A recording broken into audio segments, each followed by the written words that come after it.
nature of the roots of the quadratic equation. Now he is asking us about the condition that the roots of the equation, this equation, are rational. And in the previous lecture, students, I have told you, if this, what is this? This is b square minus 4ac. This discriminant tells us about the nature of the root.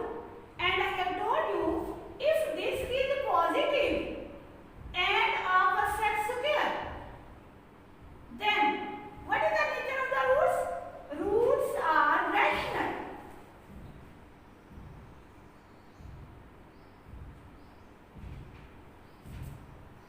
When roots will be rational?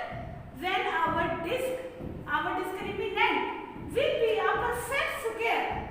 Now, what is my next procedure? I will find discriminant. If my discriminant becomes a set square, then our roots will be rational. So, what is my first step?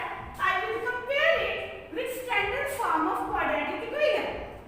What is this constant which is in x square? It is a. I compare it with the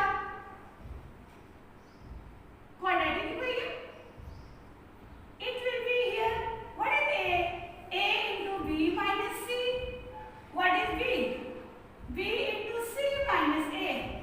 And what is c? This is c into a minus b.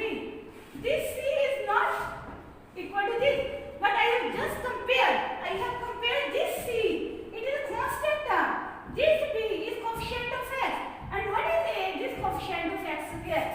So I have compared this equation by with standard form. Now I will find this. Now what is our this? What is our discriminant? You know, it is b square minus 4ac. Now I will substitute the value. What is b, students? What is b? B is b into c minus a. Its whole square. I will take its whole square. Next is minus 4. I will write minus 4. Product of two values a and c.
a perfect square. Now we will solve question number 2.